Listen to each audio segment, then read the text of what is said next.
بسم اللہ الرحمن الرحیم۔ الصلاۃ والسلام علیک یا رسول اللہ وعلی آلک و اصحابک یا حبیب اللہ۔ اللہم صلی علی محمد و آل محمد۔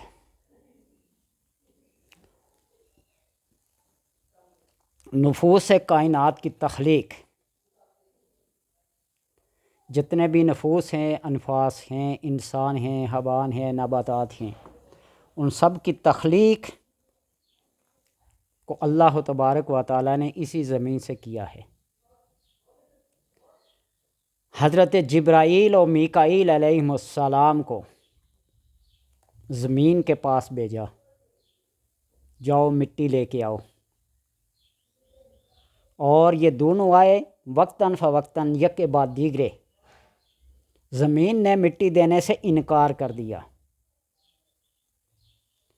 اور یہ بات ذہن میں رکھنا کہ یہ انکار اللہ تبارک و تعالیٰ کی ذات سے نہیں تھا، بلکہ جبرائیل و میکائیل کو دینے سے انکار تھا۔ واپس چلے گئے اللہ کی بارگاہ میں، تو اللہ تبارک و تعالیٰ نے حضرت اسرائیل علیہ السلام کو بھیجا۔ زمین نے بدستور اسی طرح انکار کیا، لیکن حکم ربی تھا، امر ربی تھا۔ الا لہ الخلق والامر تبارک اللہ رب العالمین۔ خلق و امر دونوں اللہ کے اختیار میں ہیں۔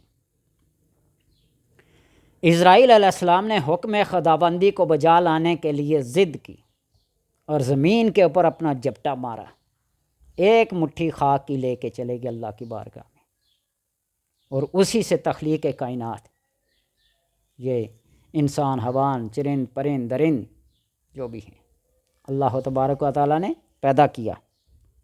اور پھر روح قبض کرنے کی ڈیوٹی بھی اسی اسرائیل علیہ السلام کی لگائی ہے۔ اسرائیل علیہ السلام کی آمد سے پہلے ابلیس نے زمین کو اپنے پاؤں تلے روند ڈالا۔ اس دوران زمین کے کچھ حصہ جو اس کے دونوں قدموں کے درمیان رہ گئی، اور اس کے قدموں تلے جو زمین روندی گئی، جس زمین کو ابلیس نے قدموں سے مس کیا تھا، اس سے تمام مخلوق کے نفوس پیدا کیے۔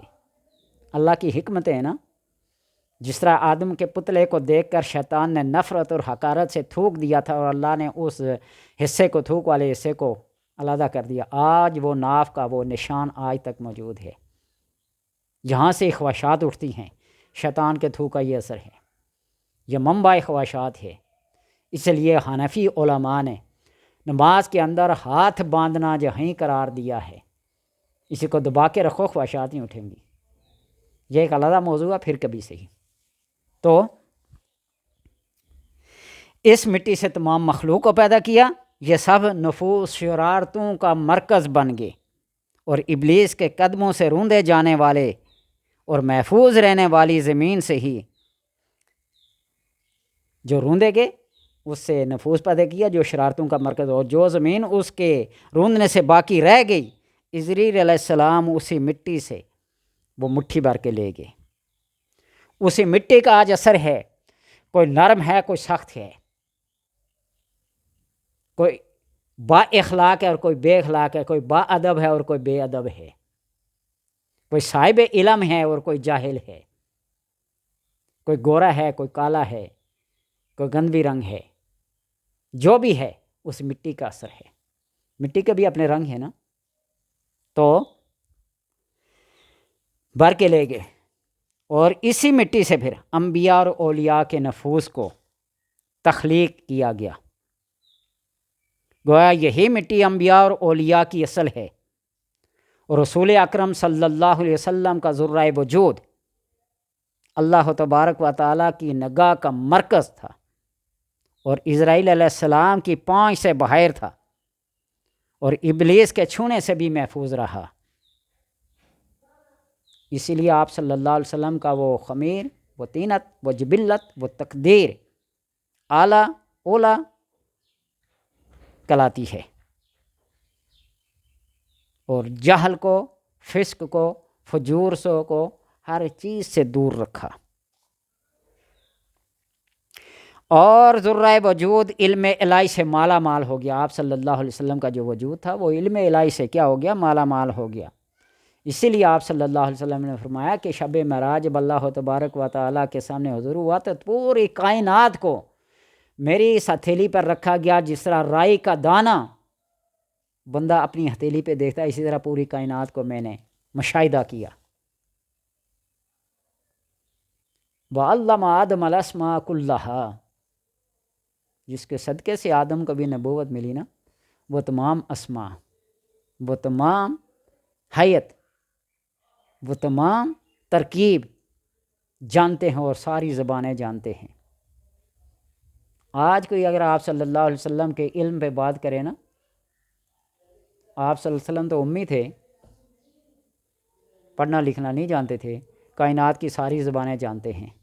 آج کائنات میں جس جگہ بھی مسلمان ہیں، جو کوئی جو زبان بولتا ہے وہ سب آپ صلی اللہ علیہ وسلم کی سمجھ میں ہے، اسی زبان میں اسے جواب دیتے ہیں۔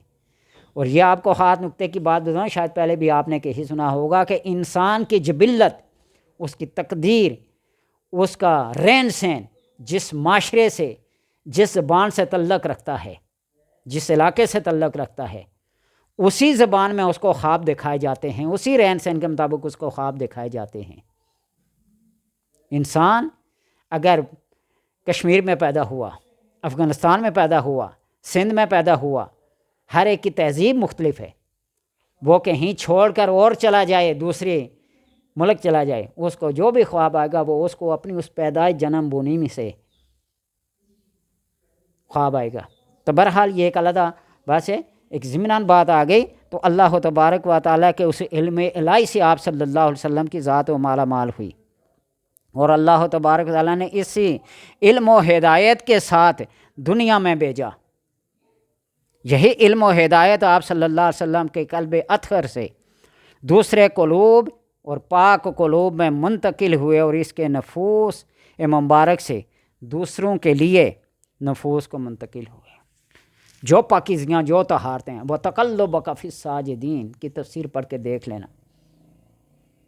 پاک ذریت، پاک نفوس اور ذریت منتقل ہوتی ہے پاک سلبوں سے پاک رحموں میں، اور پاک رحموں سے پھر آگے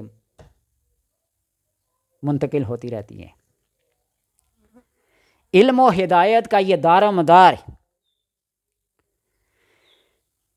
فطرت اور طینت کی طہارت اور پاکیزگی پر ہے۔ جو شخص جس قدر پاک طینت اور پاکیزہ فطرت پر ہوگا، وہ اس قدر علم و ہدایت کو قبول کرنے کی صلاحیت رکھتا ہوگا۔ اگر اس کی طینت میں، اس کی فطرت میں پاکیزگی نہیں، اس کے نفس میں پاکیزگی نہیں، تو وہ اولویات سے ناواقف ہے، وہ پھر لغویات ہی اس کے منہ سے نکلیں گی، انبیاء کے بارے میں، اولیاء کے بارے میں، اسلاف کے بارے میں۔ طینت کا اور فطرت کا پاک ہونا ضروری ہے۔ فطرت کیا ہے؟ عند اللہ الاسلام۔ پھر آپ صلی اللہ علیہ وسلم فرمایا اللہ تبارک و تعالیٰ ہر تخلیق کو، ہر نفس کو اپنی فطرت پر پیدا کرتا ہے، پھر اس کے والدین یحودان ہیں اور ینصران ہیں، یمیزان ہیں، اس کو یہودی بنا دیں، اس کو نصرانی بنا دیں، اس کو مجوسی بنا دیں۔ یہ پاکیزگی، یہ طہارت، یہ طینت کے اندر، یہ فطرت کے اندر اگر داخل نہیں ہے تو پھر وہ ایک عام انسان کیا، اولئک کالانعام بل ہم اضل، وہ چوپایا ہے بلکہ اس سے بھی بدتر ہے۔ صوفیاء کرام کے قلوب چونکہ پاکیزہ ہوتے ہیں، انبیاء کے، اولیاء کے، اسی لیے انہیں علم و ہدایت کا کثیر حصہ ملا ہے۔ وہ اپنی فطرت سے، اپنے کشف سے، اپنے الہام سے۔ شیخ محی الدین ابن عربی فتوحات مکیہ، فصوص الحکم کے مصنف، ان کے بارے میں ہے، بندے کو دیکھ کر اس کے جنت اور دوزخ کے داخلے تک اس کی فطرت، اس کی طینت سے واقف ہو جاتے تھے۔ اللہ تبارک و تعالیٰ نے ان کو پاکیزگی کا ایک وافر حصہ عطا کیا تھا۔ ان کے باطن علم و ہدایت کے جھیل اور تالاب بن گئے۔ انہوں نے خود علم سیکھا اور دوسروں کو بھی سکھایا۔ جس طرح تالابوں اور جھیلوں سے آب رسانی اور آبپاشی کھیتی باڑی کی جاتی ہے، اسی طرح ان علوم سے ان تقوی، پرہیزگاری اور متقی لوگوں کی بنیاد کی مضبوطی کی وجہ سے ظاہری اور باطنی دونوں طرح کے علوم سے لوگ فائدہ حاصل کرتے ہیں۔ دعا کریں اللہ تبارک و تعالیٰ نے جو فطرت سلیمہ پیدا کی ہے، فطرت سلیمہ انسان کی بنائی ہے، اللہ اس فطرت پہ قائم رکھے۔ کسی کے بہکاوے میں آ کر کسی سکالر، کسی مفسر، کسی مؤلف، کسی مصنف جو خود بے راہ روی کا شکار ہو، ضلوا فاضلوا کا شکار ہو، اس سے بچنے کی اللہ توفیق دے۔ صاحبان علم جن کے نفوس، جن کی فطرت اور جن کی طینت پاکیزہ ہے، اللہ ان کی تابع داری کرنے کی توفیق عطا فرمائے۔